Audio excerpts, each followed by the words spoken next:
Entrecontadas.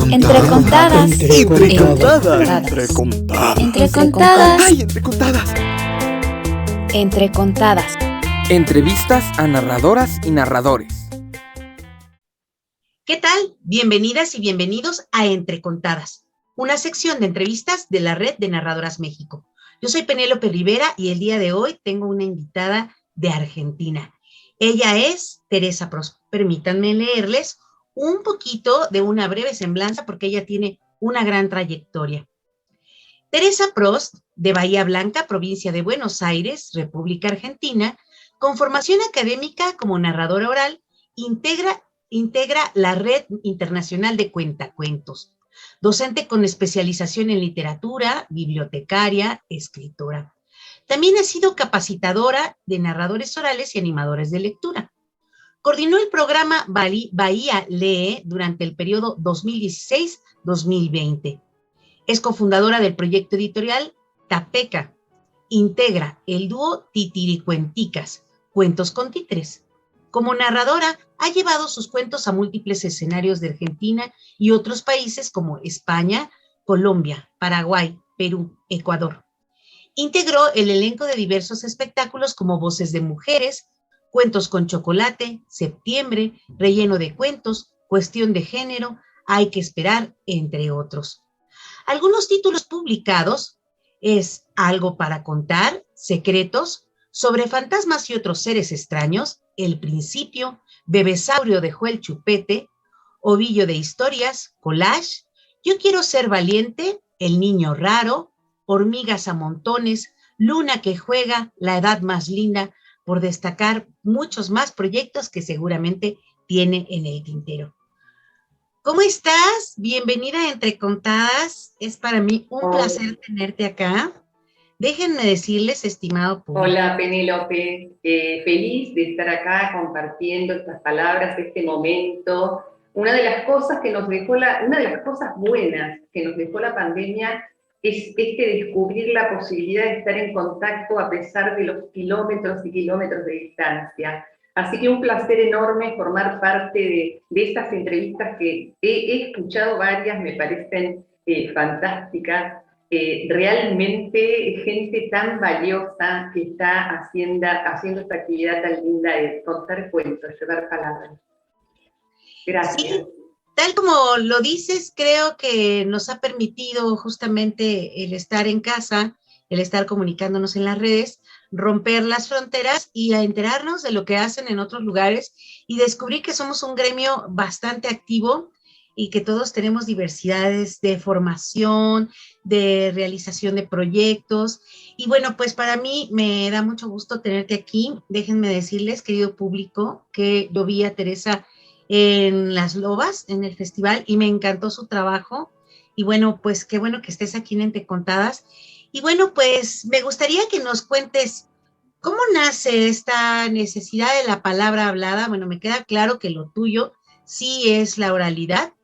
Eres docente, bueno, también bibliotecaria, porque aunque pareciera que las bibliotecarias y los bibliotecarios están solamente con los libros, en realidad hay mucho uso de la palabra porque también la promoción lectora es una parte bien importante, que bueno, pues tú has desarrollado mucho de la mediación de la lectura, no solamente porque la narración oral es lo tuyo, sino también la escritura, eres una narradora que también cuenta historias a través de la palabra escrita y también a través de la docencia, que eso pues forma parte importante de tu quehacer. Pero antes de empezar a platicarnos un poco cómo te formaste y todo, de casa, ¿cómo viene esto? ¿Cómo eras en casa? ¿Tú eras ya platicona? O bueno, eso nació después, o cómo es que empezó a surgir en ti esta necesidad de contar historias. No solamente historias habladas, porque me imagino que parte de eso, y qué proceso, ahorita nos contarás, cómo ha sido el proceso de pasar también a ser una narradora de lo escrito, y bueno, que lo tuyo también es hacia las infancias, ¿no? Pero cuéntanos. Qué interesante la pregunta y qué necesaria, porque seguramente todo lo que sucede en la infancia es para siempre y allí es donde están los inicios, el sembradero, digamos, de lo que seremos después. Yo vivía en mi infancia en un pueblo muy chiquito de la provincia de La Pampa, un pueblo de calles de tierra, con muy pocas casas, donde no había bibliotecas, donde no había librerías, y yo crecí en una casa donde tampoco había libros. Estamos hablando de una época, bueno, se darán cuenta, tengo algunos años, y bueno, además todo sucede tan vertiginosamente, nuestra generación ha visto tantos cambios realmente fundamentales en aquella época, quiero decir, no había ni televisión. No, o sea, había pero blanco y negro, y en mi pueblo se veía solamente los de viento norte, que es cuando teníamos señal para ver televisión, y es un pueblo donde sopla casi todos los días el viento sur. Así que sin televisión, sin celular, sin nada de lo que hoy tenemos a nuestro alrededor, ni hablemos de computadora y demás, y sin libros, y sin embargo mi infancia estuvo llena de palabras. Las palabras venían por tres vertientes. Por un lado, mi hermana, que es apenas más grande que yo, no tanto más grande, pero ella ya iba a la escuela. Y venía y me contaba, nos sentábamos en una hamaca que teníamos en el patio, una hamaca casera de esas con dos soguitas y una tablita de madera. Y en esa hamaca ella me contaba las aventuras de una hormiguita, que era la hormiguita viajera, que yo mucho después supe que se refería a un personaje de un libro de Constancio Vigil, y que seguramente conoció en la escuela, pero esas historias ella me las inventaba. Después, además, mi mamá también me contaba historias, me contaba los cuentos de hadas, las historias de mi mamá, hija de inmigrantes de alemanes del Volga, las historias que allá se contaban, que algunas eran también en alemán, algunas retaílas en alemán, pero sí me contaba esas historias. Y mi abuela, que la recuerdo siempre sentada, ahora que soy grande sé que tenía un problema de movilidad, pero ella estaba siempre sentada y era sumamente religiosa. Así que estaba todo el tiempo con el rosario, pero me contaba historias. Y ella me contaba historias de vírgenes. Bueno, en ese momento yo para mí era distinto el concepto que tengo ahora de lo que es la palabra virgen. Eran muchachas jóvenes con túnicas, que para mí eso eran las vírgenes. Y esas historias siempre aparecía un personaje que a mí me atrapaba y que era el diablo. El diablo con sus maldades, el diablo ofreciendo de todo a cambio del alma, y aparecían marineros y pescadores, y yo después encontraba en algún retrato que había en la casa de mi abuela a los ojos del diablo, pero mi abuela me había enseñado también los conjuros, otra vez las palabras, para erradicar a los diablos. Así que todas esas historias que vienen de la oralidad nutrieron mi infancia. Y cuando empecé a ir a la escuela, claro, en un pueblo tan chiquito, todos éramos como una gran familia, y los compañeros de escuela éramos como hermanos, porque siempre éramos los mismos que compartíamos, no solamente las horas de la escuela, sino el patio, la vereda, y las maestras se repetían. Y mi maestra de primer grado, que en aquel entonces se lo llamaba grado, que también fue la de tercero y la de cuarto, descubrió enseguida que a mí me gustaban tanto las historias, y ella sí tenía libros en la casa. Así que empezó a acercarme libros, y yo me convertí en una lectora voraz, porque realmente fue mi primera biblioteca, la biblioteca de mi maestra. Y también había una vecina, porque no había librerías ni bibliotecas, pero así había kioscos, y a esos kioscos llegaban las historietas. Y había una vecina que compraba historietas, que tenía montones de historietas, y después me las prestaba. Y yo me acuerdo que me encerraba, me escondía en el baño para leer, porque era una época, claro, las nenas en aquel entonces teníamos obligaciones, cosas para hacer, y esto de leer, bueno, era como una vagancia medio, ¿no? Así que nada de estar leyendo y todo el tiempo, yo me escondía en el baño para leer. De modo que me llené de palabras y de historias, y después también empecé a inventarlas yo, y cuando supe escribir, por supuesto, empecé a escribir esos cuentos que yo hubiera querido escuchar, o los que me quería contar, o los que quisiera que me contaran. Y es como un ida y vuelta de palabras, un sembradero de palabras que empezó a florecer y se multiplicó. Pero sí, seguramente la raíz está ahí en la infancia. Ahorita que decías que no había televisión, fíjate que a mí me tocó también crecer sin televisión. Por fortuna mi mamá compró una televisión a un primo y el primo no la pagó. Algo pasó, no supe, pero se la llevó el primo y nos hizo un gran favor, porque nos volvimos muy creativas, mi hermana y yo. Lo que sí pasa que luego hablan de referencias de mi época de infancia y yo no recuerdo nada de la tele, porque no veía, pero no me hizo falta. Y creo que pasa que ahora hay mucho más contagio de internet para las niñez de ahora, y que creo que todavía se vuelve más importante acercarles a los libros, porque antes la imaginación estaba activa a través de la oralidad, como ahorita lo acabas de compartir, que justamente se vuelve una pieza clave para la convivencia y para la transmisión, no solamente de historias de ficciones, sino también de la historia misma y de lo que pasa, o sea, el acontecer pasaba de boca en boca, aunque hubiera otros medios, y sigue siendo una herramienta muy poderosa. Y bueno, cuéntanos, entonces después viajas a Buenos Aires, o cómo llegas allá, cómo te formas tú, cómo te acercas a la...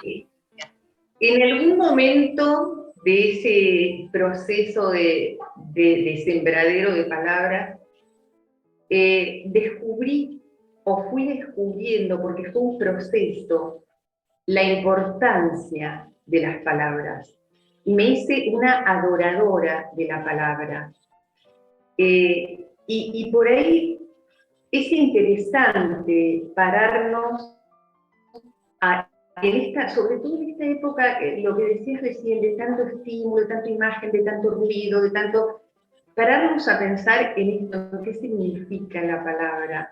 Esta cosa que siempre me pareció mágica de inspirar, y cuando suelto el aire pasa por las cuerdas vocales y choca aquí y allá, produciendo sonidos, y esos sonidos significan, tienen significado, y cuentan, me cuentan lo que soy, lo que siento, mis expectativas, mis sueños, mis frustraciones, mis amores, mis ganas. Ayer me contaba Laura Ferreira de Asunción, que es la coordinadora justamente del grupo Artesanas de la Palabra, a través de Mariel, otra narradora de Paraguay, que para los pueblos originarios, para el pueblo guaraní, palabra es manantial del alma. Y a mí me emocionó, me fascinó esa definición, porque sí, es realmente así. Cuando yo uso la palabra, cuando sale el aire, estoy viva, inspiré, saco el aire, pasa en este momento por mis cuerdas vocales y voy contando y voy hablando, y estamos en un código lingüístico que podemos entendernos. Yo estoy diciendo mi alma, porque mi cuerpo lo están viendo, ven que soy una mujer con algunos años, algunas arrugas, algunas características de color de pelo, color de ojos, todo eso se ve, pero mi alma fluye a través de la palabra. Y en la palabra están los sentimientos, lo que siento, lo que soy, no solamente lo que soy, sino mis ancestros, mis raíces. Así que eso yo lo fui descubriendo de a poco, esta importancia de la palabra, y me convertí en una adoradora de la palabra. Y descubrí en simultáneo que eso es todo lo que yo quería hacer en la vida.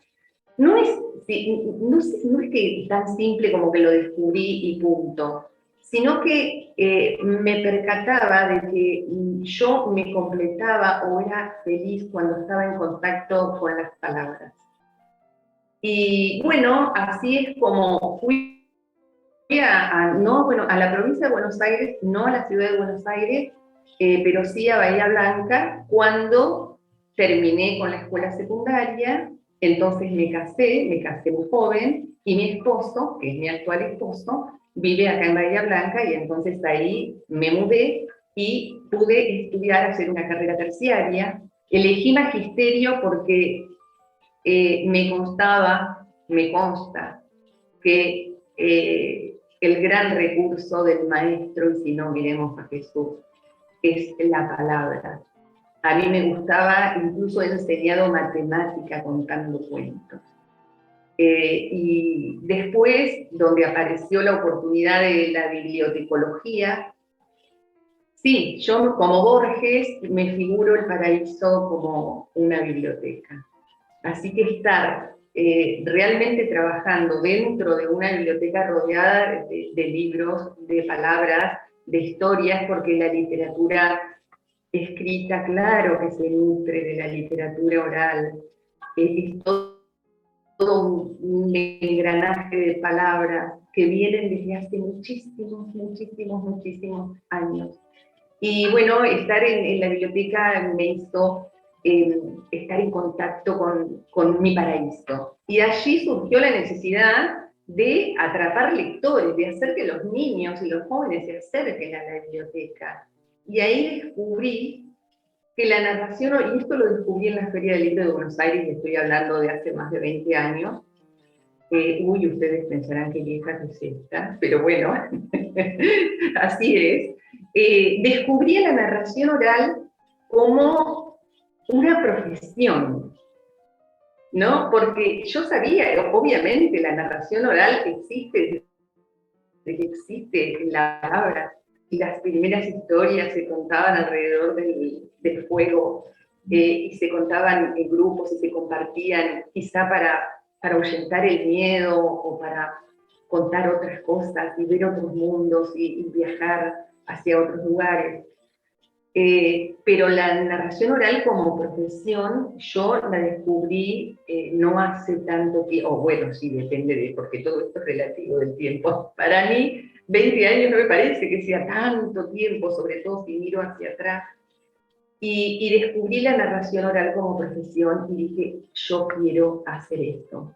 Quiero entrenar este oficio del decir, quiero sacarle el jugo a esto de contar historias, quiero encantar con la palabra, con la historia, y ahí es que me puse, bueno, volví a Bahía Blanca de aquella Feria del Libro, me puse en contacto con Marita Berenguer, que es nuestra narradora de acá, maestra de todas nosotras, y empecé a entrenarme en esto de la narración oral, y simultáneamente, o sea, todo eso se fue dando junto, y aunque parecen muchas cosas, en realidad todas giran alrededor de lo mismo que es la palabra. Así que bueno, así fue más o menos, esta es una síntesis del proceso. Mucha poesía en lo que dices, Teresa, mucha poesía, porque en sí la palabra es el motor, ¿no? Lo decías tú, la palabra en muchos sentidos, y bueno, esta metáfora que te compartió Laura me parece súper bella, porque creo que sí, la palabra nos puede llevar a comunicar muchas emociones que el cuerpo y el gesto no pueden decir.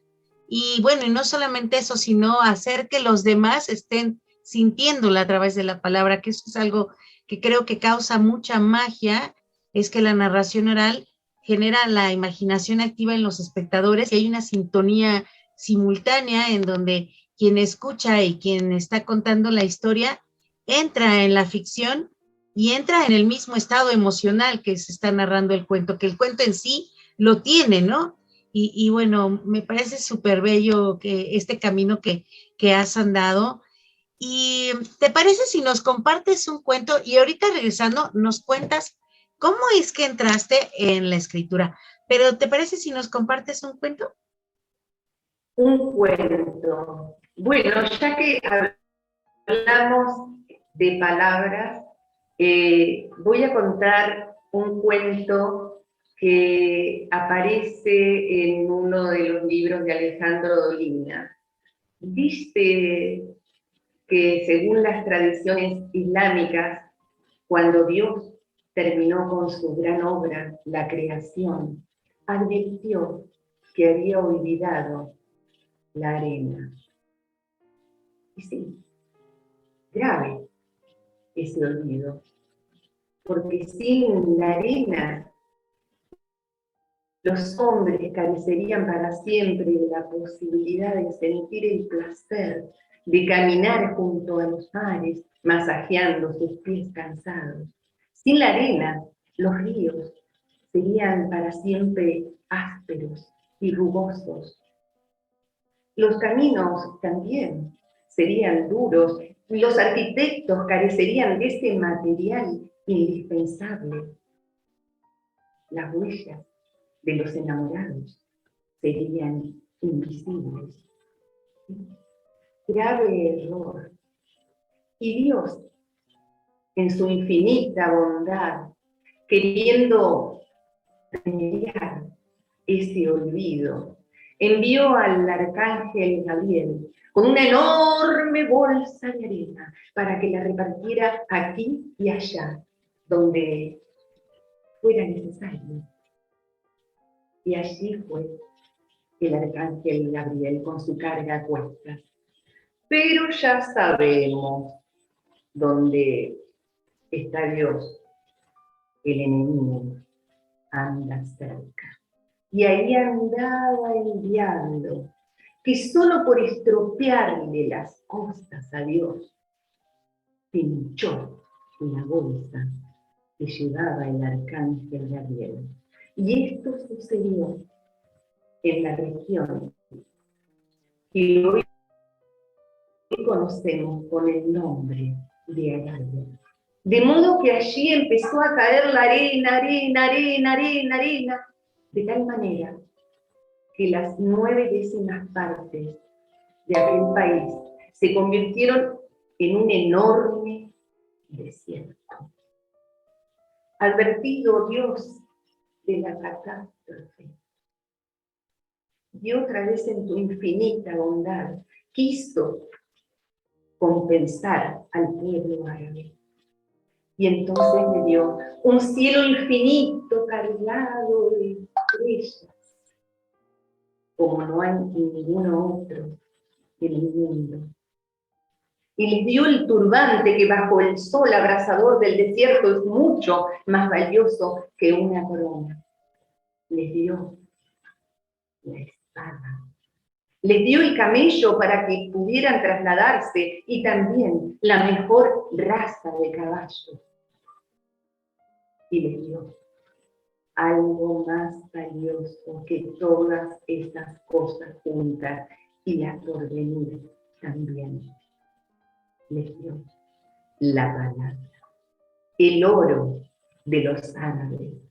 Mientras otros pueblos modelaban los metales o las piedras, los árabes modelaban el verbo. El poeta, el shair, era poderoso, era médico, era sacerdote, era maestro, era jefe de los beduinos. Tenía tanto poder, porque con la palabra era capaz de desencadenar la guerra o la paz, de unir o separar a los amantes.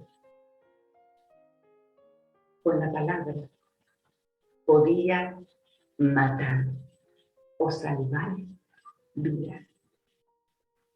Concluye Dolina diciendo: los errores de Dios, como los de los grandes artistas, como los de los verdaderos enamorados, generan tantas reparaciones felices que acaso caben desearlos.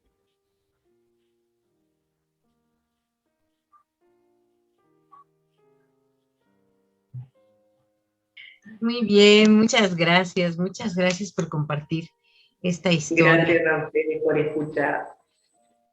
Oye, Tere, ¿y cómo es que empiezas a escribir? Bueno, ahorita nos diste una pincelada de que, bueno, pues empezaste con las palabras escritas desde niña, ¿no? Bueno, con esta inquietud. Pero ¿y cuándo es que te decides?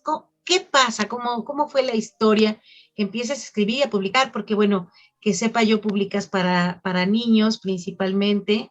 En ese sentido, pues te has enfocado mucho más hacia las infancias.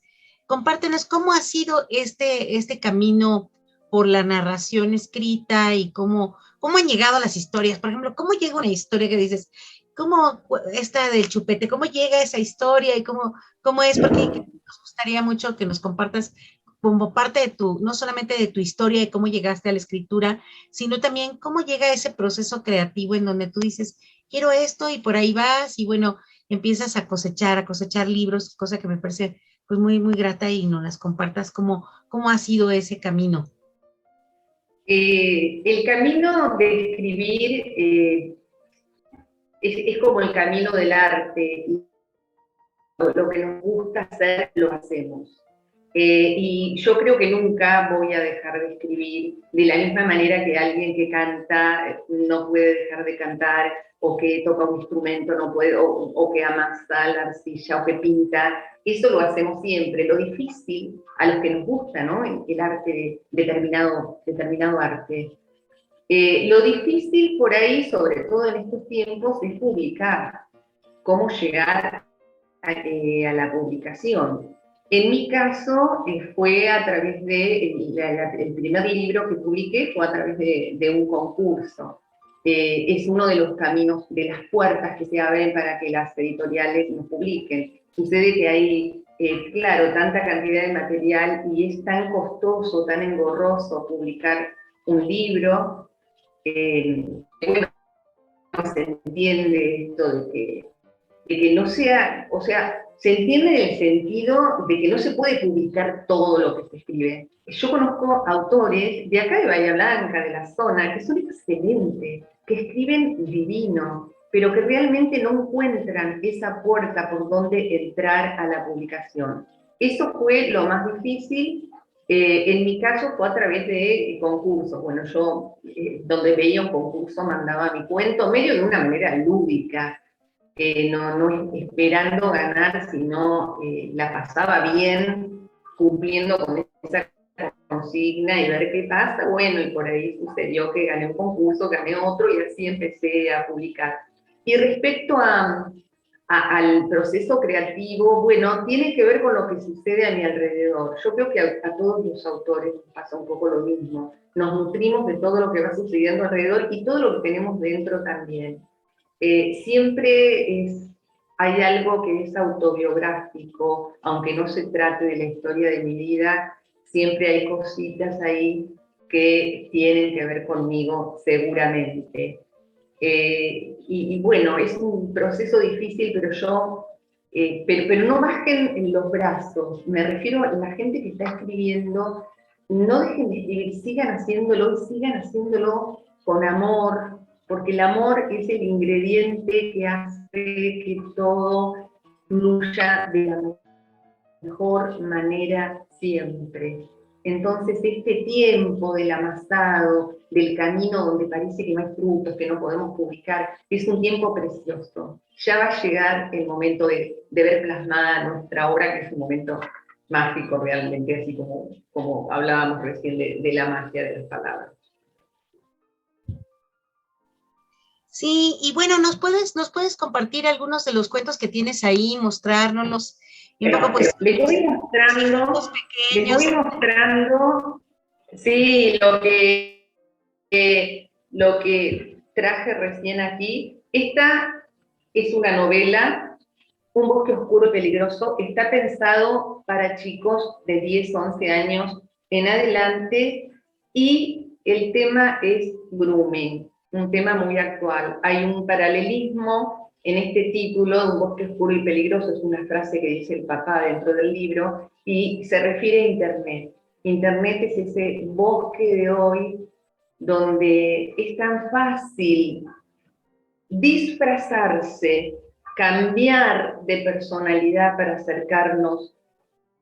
acercarse a las Caperucitas de hoy. Por eso está en la tapa ahí también una referencia a la nena que está vestida de rojo y que va con su celu ahí en una burbuja donde no se da cuenta de lo que sucede a su alrededor, sino de lo que sucede dentro del celular. Y dentro del celular está este bosque oscuro y peligroso. Así que esta novela viene por ahí. Después, a ver, bueno, voy de acuerdo a cómo están ordenaditos acá.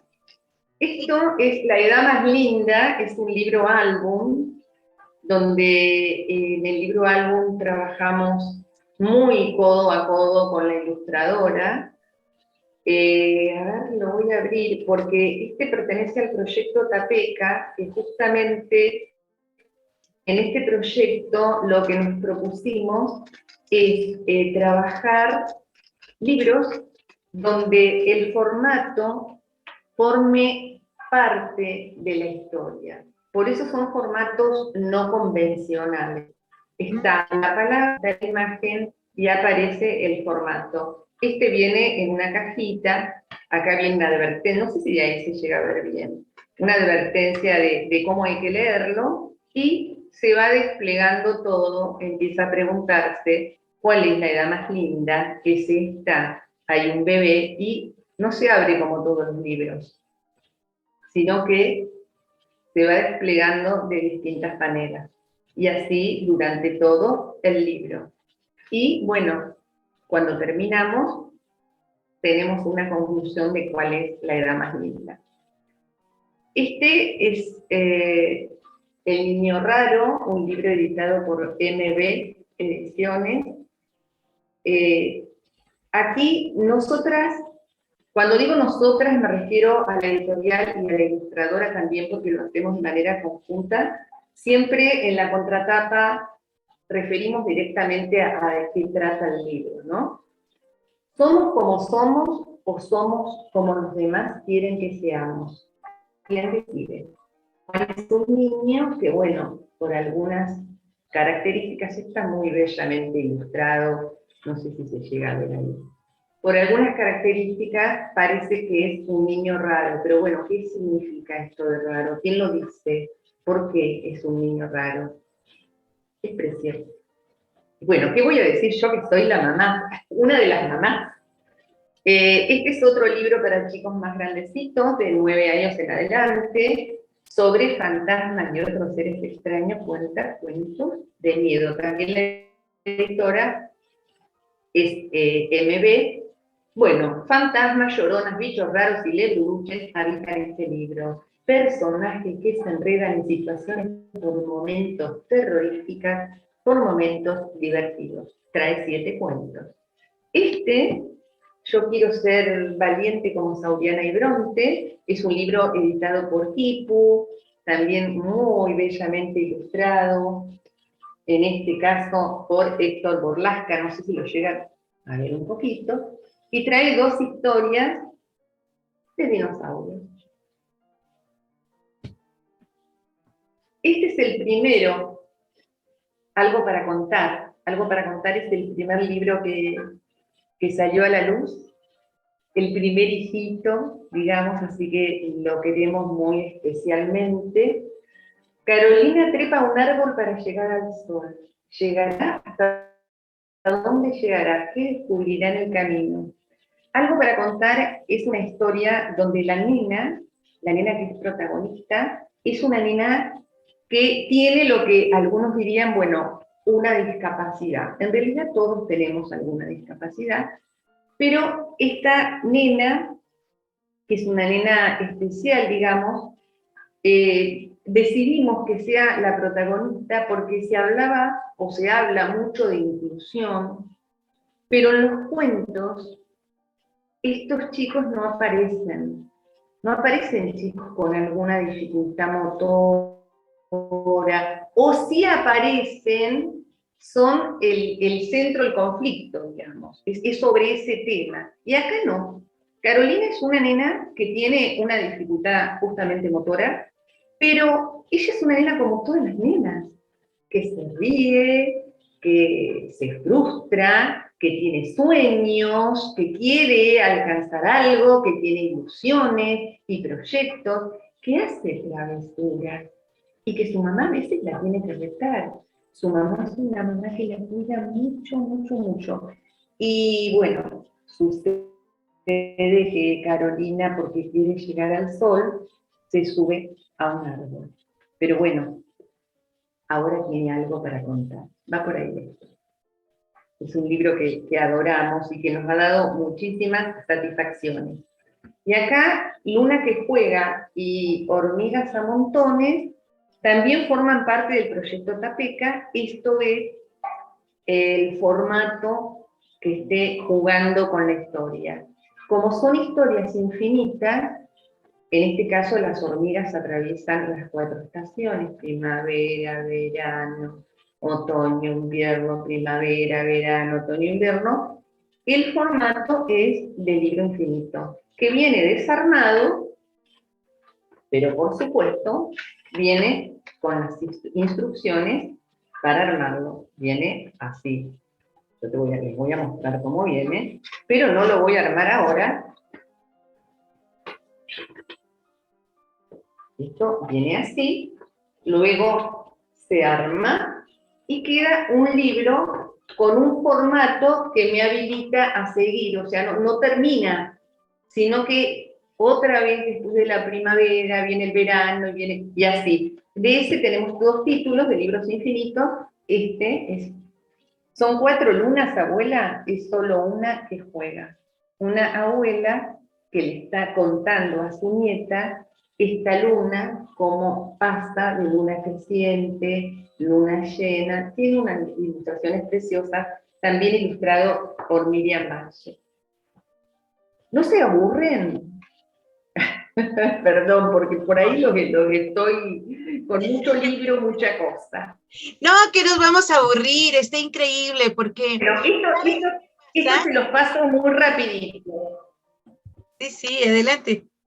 Es que, ¿sabes qué pasa? Que nosotras, pues ya sabes, hacemos muchas de las narradoras orales, también hacemos mediación de la lectura, fomento lector, trabajamos lectura con el libro, ¿no? Y casi siempre nos toca conocer a los autores o a las autoras, nada más desde la posición de la lectora. Entonces es muy grato saber como que nos compartas como lo que has hecho, porque ahorita justamente analizaba que varios de los temas que estás abordando son temas de una niñez contemporánea, ¿no? Una niñez de inclusión, una niñez que vive otras realidades y otras percepciones de Caperucita, ahorita que comentabas con este bosque, por ejemplo, me ponía a pensar en lo terrorífico que resulta el Internet sin un monitoreo, ¿no? Sí. Pero para nada aburrido. Ahora mismo yo me ponía a pensar en ese libro interactivo. A mí me gustan mucho los libros de autor, me gustan mucho las publicaciones que son no convencionales, la forma no convencional de lectura, que la convencional me gusta, pero me gusta mucho aquello en donde, y te lo digo por lo mejor porque yo soy diseñadora gráfica, aquella en donde la participación del lector no quede solamente en elogiar de una sola manera, sino que permita múltiples lecturas, no solamente lecturas literarias de lecturas de las palabras, sino la lectura visual, porque ahí juega, tú lo decías, es el hijito colectivo, tal cual, porque la ilustración, la editorial, juegan un papel importante en la construcción de es pensar en estas niñas y niños, incluso pensar también en nosotras, las narradoras o las bibliotecarias o las libreras o las mamás o las maestras que acompañan la lectura de las niñas y los niños, porque realmente a veces el libro llega primero a manos de adultos que a de los niños, ¿no? Ese sería como el primer paso y bueno, seguramente quienes consumimos libros para niñas y niños somos, bueno, acá en casa mi hermana y yo somos unas adictas que llevamos una colección desde hace 25 años, que compramos más libros para niñas y niños que para adultos. Ya, está como así, yo ahora decía, yo quiero todos esos, ¿me entiendes? Entonces, para nada, me parece aburrido, creo que gran parte de que nos compartas esto que has hecho como proceso, me parece sumamente importante. Pero ¿tienes otros más que nos quieres compartir o ya, o estos son todos? Bueno, Porque... te muestro, porque nombraste hoy a Bebé Saurio dejó el chupete. Ajá. Te muestro estos dos y ya no te muestro más nada. No los quiero aburrir. El principio en realidad es continuidad. Aquí, este es un libro álbum también, el principio. Bebé Saurio tiene muchas cosas, también un principio. Bueno, acá se puede inferir en la tapa que hay un papá y una mamá, y que ese huevo que está ahí no es un huevo cualquiera. Ese huevo tiene a alguien en su interior. Y entonces, ya aquí se ve que se está rompiendo el cascarón y recorre todo lo que tenemos. El libro álbum es muy poco texto, todo lo que tenemos cuando nacemos, que tenemos una voz, en este caso, una voz que reclama, que está llorando, que está avisándole a su mamá que hay que alcanzarle, en este caso la mamá dinodera, dice. También tiene un chupete y también tiene juguetes. Hay un mundo que lo estaba esperando y también tiene hermanos. Ahí en las ilustraciones se ven situaciones con los hermanos que se enojan por esto y por aquello. Tienen todos los parientesaurios, dice, ¿no? Donde él es el rey, el chiquitito, recién nacido. Tiene una mamá y un papá. Tiene un así empezó todo. En este caso, el principio sigue un poquito, ¿eh? Con toda lo que es la cadena, el árbol genealógico, digamos, donde están todos.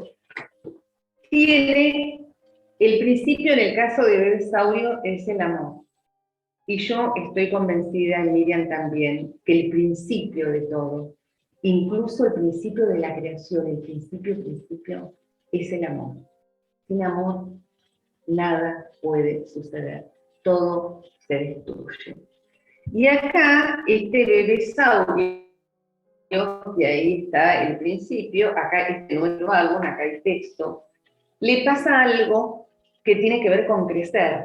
Crecer es dejar algunas cosas, no siempre es fácil. Bueno, tiene que dejar el chupete, y acá en la imagen se ve bastante pícaro a Bebé Saurio, que ya creció, que hace como un... y tiene el chupete ahí, así que me parece que no lo dejó nada. No sé, habrá que leer el libro para ver qué pasó. Bueno, también acá, que con lo que dicen todos, ¿no? Que se te va a torcer el paladar, que así, que se aprueban con todos los métodos y, bueno, ninguno es efectivo hasta que sucede algo. Sí, bueno, se produce el milagro y Bebé Saurio no se chupete. Muy bien, fíjate, para el universo infantil, justamente el desapego a ciertas cosas se vuelve tan importante. Bueno, yo creo que nos pasa ahora de adultos que a veces nos apegamos al sillón viejo y a otra. O sea, que pareciera que estas historias para niños no nos tocan y nos tocan, porque a lo mejor no entramos en dejar el chupete, pero en dejar otras cosas a las que nos apegamos por costumbre y por el símbolo que hay detrás de eso, ¿no? Detrás de eso. Déjame te digo a manera de chisme, no voy a decir el nombre de mi sobrino porque si no me va a matar, pero tengo un sobrino ya adulto que todavía tiene su mantita de bebé. Y creo que le representa muchas cosas, incluso pues que la mamá ya no está, hace muchos años. Y bueno, pues es el apego, ¿no? El apego y el desapego es un proceso que siempre hay que trabajarlo. Y bueno, creo que ahorita me gustaría que nos platiques un poco como de los temas, casi todo lo que ahorita nos contaste, bueno, de las historias de esta niñez contemporánea, esta niñez en donde ya hay un juego de la percepción, en donde se ha dejado de invisibilizar a otras niñas y niños, como es el caso, pues, de las discapacidades que antes se invisibilizaban completamente, ¿no? Incluso se marginaban. Ahora, por fortuna, creo que los sistemas educativos cada vez son más incluyentes. Sin embargo, eso no indica que ya tenemos resuelta el tema, ni que con eso se genere una dinámica de inclusión o de visualizar, como tú lo acabas de comentar, de poner que son completamente distintos, entonces a los diferentes, aunque están con todos, siguen siendo los diferentes cuando en realidad tienen una niñez muy parecida a todos los demás, lo único que a lo mejor cambian algunas cosas, pero de fuera sus competencias para otras cosas son muy grandes, ¿no? ¿Cómo es Exacto. que tú eliges pues los temas? ¿Cómo es que eliges escribir para las infancias? ¿Cómo encuentras tú este camino como escritora para las infancias? Que pareciera una cosa fácil, pero hay mucho atrás de ética, hay mucho atrás de, pues obviamente se te da a ti por la formación de la pedagogía y todo, pero bueno, ¿cómo llegas a esto de escribir para la niñez y cómo seleccionas los temas? Seguramente tiene que ver, en mi caso, porque desde siempre estuve conectada con los chicos, desde mi profesión, todo el tiempo, así que me llevo muy bien con los chicos, con sus códigos, con sus problemas, con sus... O sea, en esto también de elegir las historias, no es que me lleve bien con sus problemas, quiero decir que este contacto, este estar cotidianamente con ellos a través de esto de contar historias, también, por supuesto, a vos te pasará lo mismo. Uno ve lo que sucede, recibe respuestas y también recibe, en algunos casos, hasta sugerencias. Yo, por ejemplo, en el caso del cuento sobre fantasmas, los chicos que venían a la biblioteca y veían los libros que había allí me lo propusieron, ¿por qué no escribís un libro de miedo, de terror? Como yo el terror, me defiendo del terror con el humor, me río del terror y es mi coraza, así me defiendo, terminaron siendo cuentos bastante cómicos, ¿no?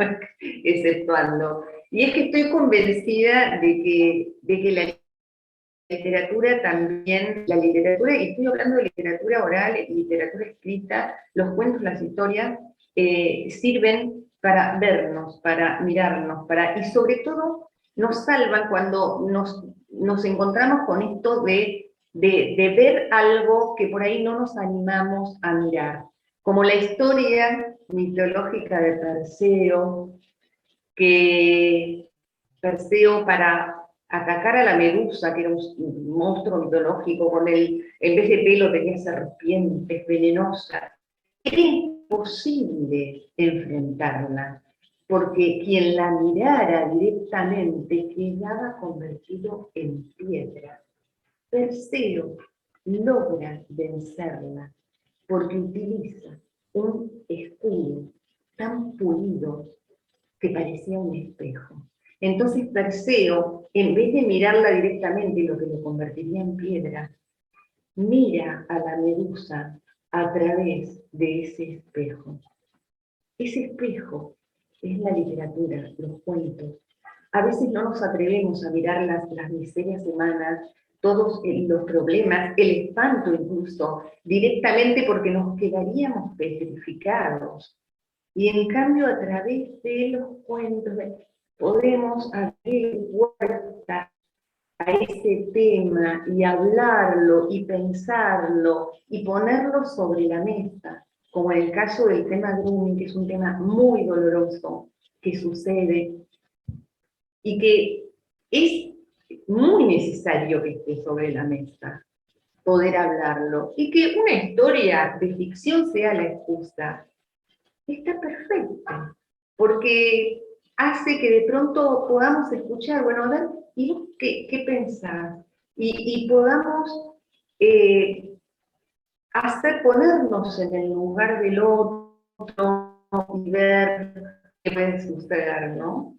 Y con respecto a esto de los otros cuentos para más pequeños también, esto de crecer, esto del niño raro, esto siempre es, digamos, husmear un poquito en esos temas que por ahí nos cuesta tanto ver directamente.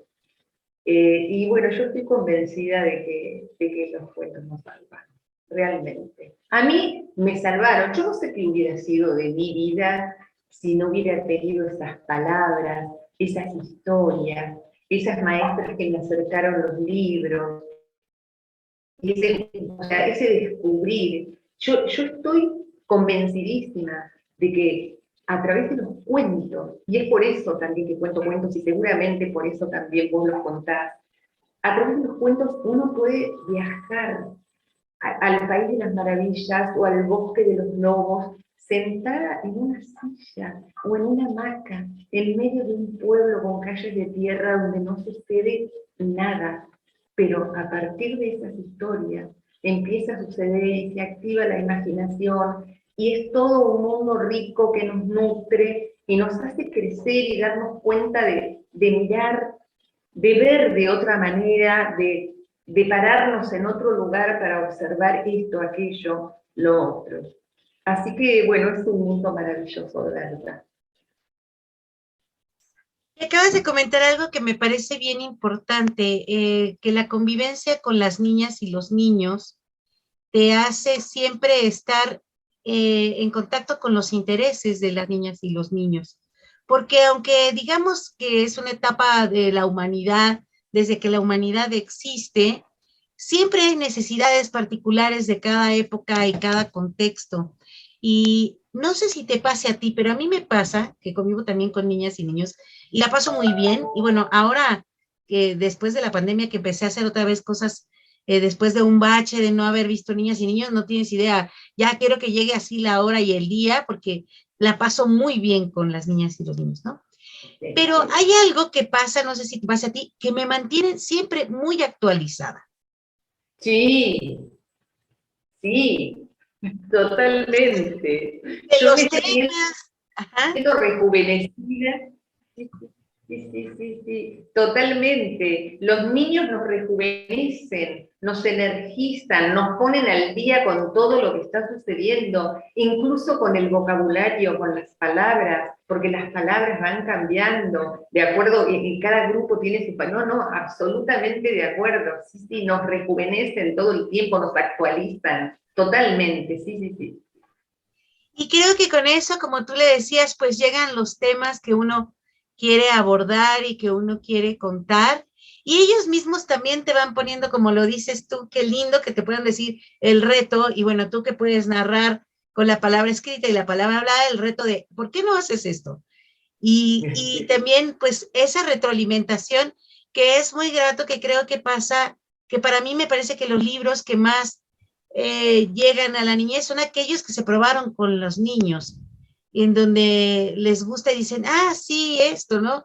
Que no fueron pensados como al adulto, aunque seamos el adulto, sino que hay un contenido también probado que para ellos les va a gustar. Y eso es muy, muy grato, ¿no? Me gustaría que nos compartas una anécdota así de un público que te haya sido muy difícil. Cuéntanos en dónde has contado historias. Bueno, pues obviamente la biblioteca es un lugar en donde es tu casa o las aulas son tu casa donde habitas, ¿no? Pero cuéntanos dónde has sido y también una anécdota de un público que dices, pero qué difícil este público.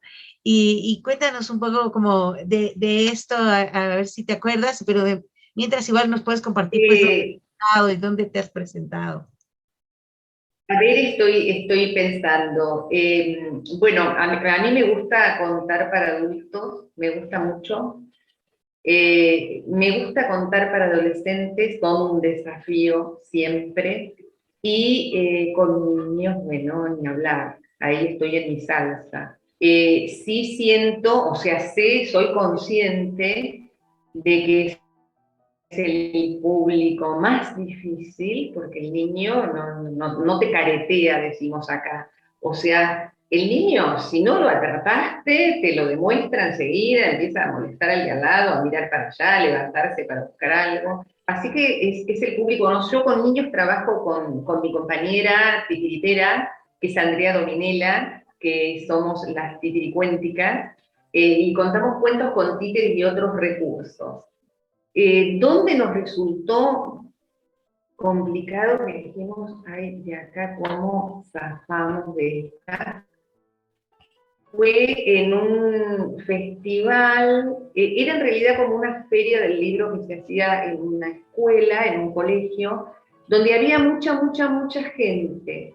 Y entonces se había propiciado que todos los chicos fueran disfrazados de personajes, así que estaban como demasiado estimulados, no podíamos entrar en climas, porque para contar una historia se necesita también esa cosa. Bueno, y ahí estaban todos juntos y los niños disfrazados, y entonces de personajes que se descubrían unos a otros, o el que era lobo empezaba a correr al cerdito, cosas así, los padres y las abuelas sacándole fotos y filmando, y nosotras teniendo que salir a contar. Así que ahí realmente transpiramos. Y otra situación que nos pasó complicada, esto también era una feria del libro donde nos tocó contar en un escenario, pero era el patio al aire libre y a las 2 de la tarde, bueno, hacía un solazo, nos caía todo el sol y les caía el sol a los chicos también, y eso era una situación incómoda. Después uno va aprendiendo a manejar este tipo de cosas, entonces a decir, bueno, cuánta gente va a ver, dónde vamos a contar, cuál es la situación del entorno y demás.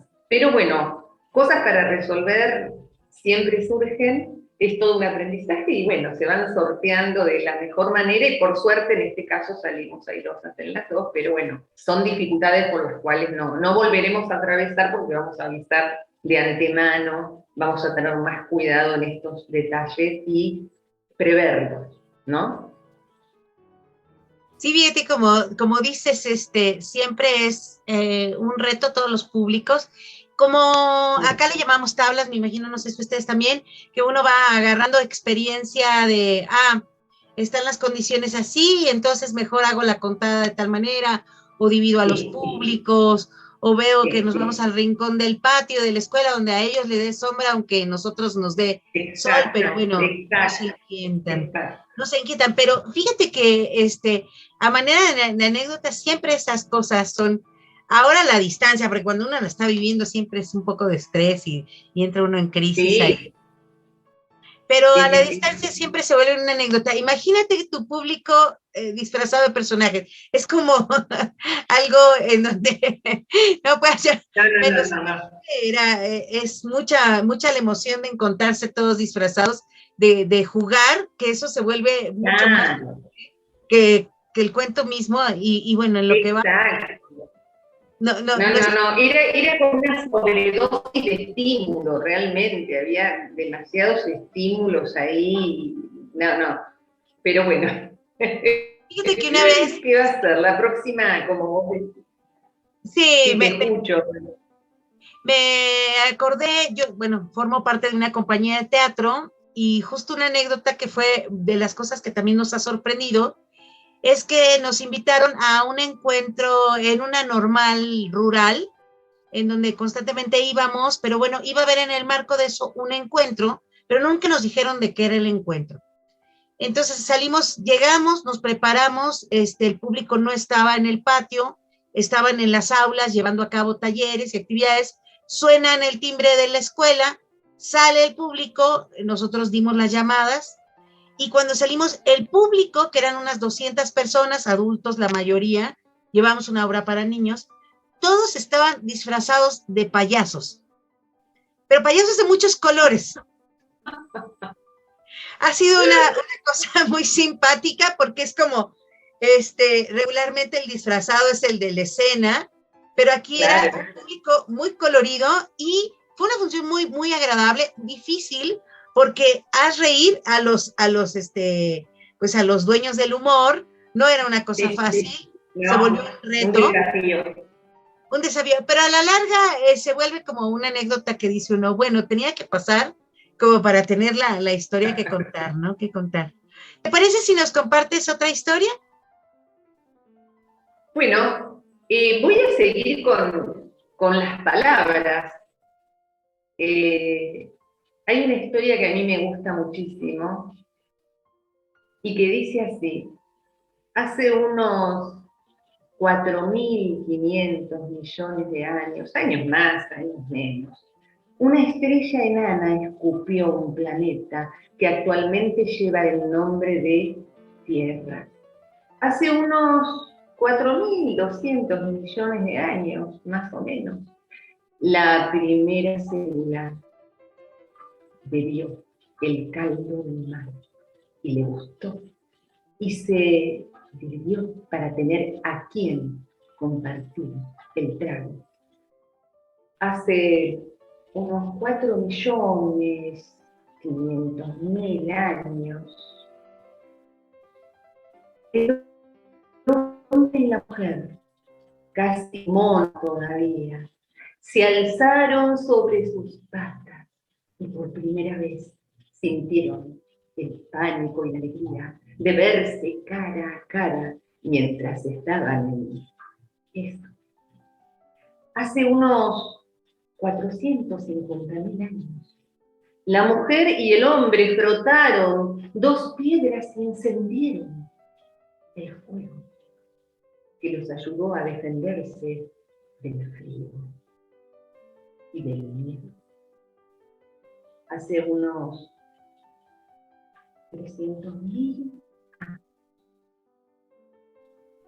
la mujer y el hombre dijeron las primeras palabras y creyeron que podrían entender.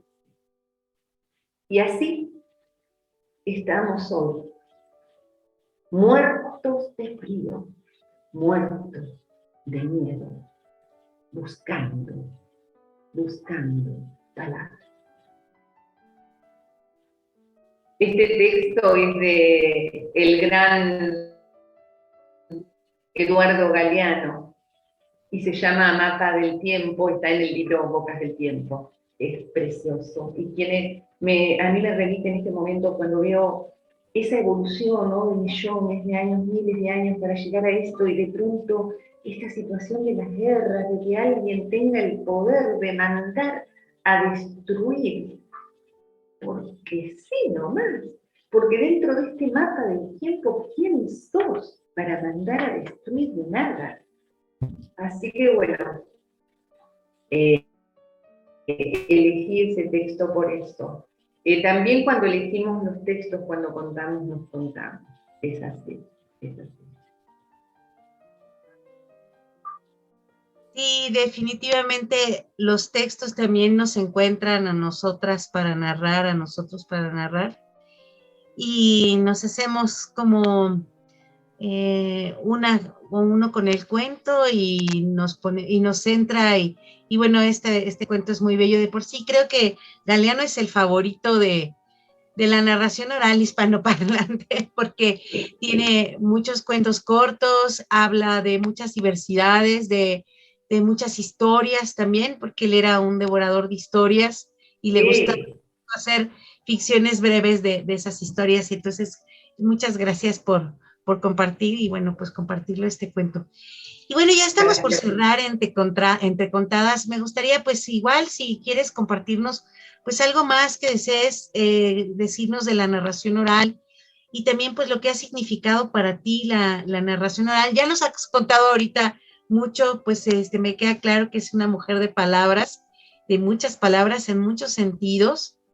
Y bueno, pues en esta metáfora también de ser de palabras, bueno, me gustaría nos digas algo sobre la narración oral, lo que tú quieras compartir, porque bueno, pues también eres formadora de otros narradores orales y de otros mediadores de lectura, y eso se vuelve una misión también importante, el de compartir no solamente tu palabra hablada, sino la posibilidad de que otros entren a este mundo tan seductor de la narración oral, que bueno, creo que una vez que uno entra ya no se quiere salir, porque es inagotable las cosas que podemos lograr hacer, y da para mucho. Y de repente yo digo, ay, mira, oigo a alguien contando esto y digo, esto jamás lo he explorado y quiero, ¿no? Siempre se ve uno con mirada. Pero me gustaría que nos compartas tú, pues bueno, parte de ese proceso y bueno, pues qué ha significado para ti la narración oral. Bueno, antes que nada, ya que estamos terminando, quiero agradecer infinitamente a estos espacios que, bueno, como dijimos al principio, se potenciaron con el tema de la pandemia y nos permitieron seguir encontrándonos. No es lo ideal, pero sí cuando hay tantas grandes distancias que son imposibles, esto de poder comunicarnos a través de la pantalla es realmente maravilloso. Y lo que decías vos, esto de las voces, los colores, las distintas historias. A los narradores orales les diría, sigan contando, sigamos contando, sigamos poniendo la palabra como protagonista.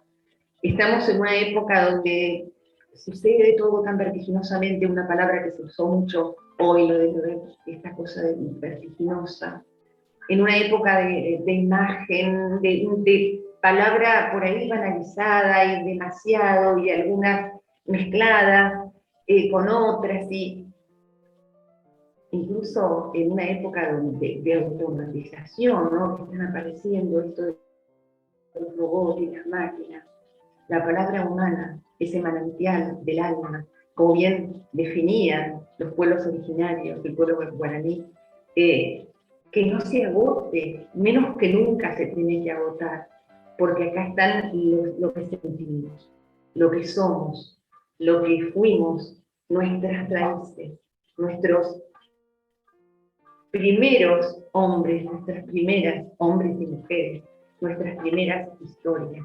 Así que sigamos contando, sigamos poniendo la palabra ahí sobre la mesa, y qué lindo esta oportunidad de intercambiar estas palabras, de poder llegar hasta ustedes y que me escuchen, y que sea un ida y vuelta, y sobre todo unas ganas de seguir y seguir contando. Gracias, gracias infinitas.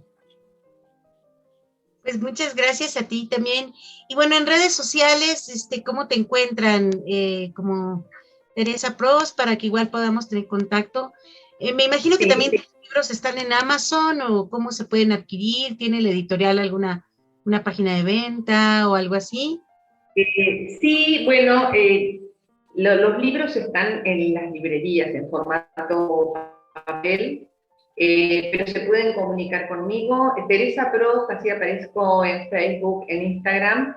Y les voy a contar algo. Estoy bueno, por primera vez, Bahía Blanca es una ciudad grande, o sea, dentro de Argentina es la novena en cantidad de habitantes, y no teníamos feria del libro. Bueno, este año la novedad es que vamos a tener la primera feria del libro, y ahí también un encuentro de narradores. Seguramente esto será en el mes de octubre, ya a través de mi contacto de Teresa Prost en Facebook o en Instagram, van a ir viendo las fechas y la página de la feria para poder acercarse. Seguramente habrá algunas actividades vía streaming, o si no, buenísimo, si pueden venir a Bahía Blanca, será fantástico. Así que estamos muy felices. Estoy también en la organización de la Feria del Libro de Bahía Blanca, así que estoy feliz. Y bueno, sí, Feria del Libro es todo ahí, lo maravilloso, junto. Pues sí, muchas gracias. Ya estaremos siguiendo, bueno, pues estamos a la distancia, ya estaremos siguiendo las actividades que ustedes tengan. Y bueno, pues voy a poner aquí, vamos a poner en la edición a tus redes sociales para que te sigan y bueno, ver la posibilidad. Fíjate que acabas de comentar una cosa que justamente pasa en Ciudad de México. Es un estado, acá le decimos no provincia sino estado, es un estado grande con muchas alcaldías, y pasa lo mismo con Buenos Aires. Es una provincia grande que nada más luego a veces visualizamos como la capital, pero en realidad pues bueno, está lleno de provincias con muchas diversidades también muy bellas, que están muy activas, y que bueno, pues me da mucho gusto que estén organizando ahí en Bahía, pues una feria local que siempre viene bien. Ya nos contarás esa experiencia, porque además eres muy activa, yo lo veo, escribes, das clases, has coordinado proyectos, muchos eventos, y bueno, pues celebro que sigas tan activa, que nos compartas, bueno, aunque sea en lo virtual, nos vamos enterando de tu trabajo y ojalá y pronto podamos pues hacer que lleguen tus publicaciones acá, porque creo que pasa que a México nos llegan muy pocas cosas de sur de América por los tratados y todos estos convenios horribles. Bueno, me tocó que ahora Es que... un problema, es un problema. Y que bueno, creo que hay que generar nuevos puentes porque tienen unas cosas muy, muy bellas allá.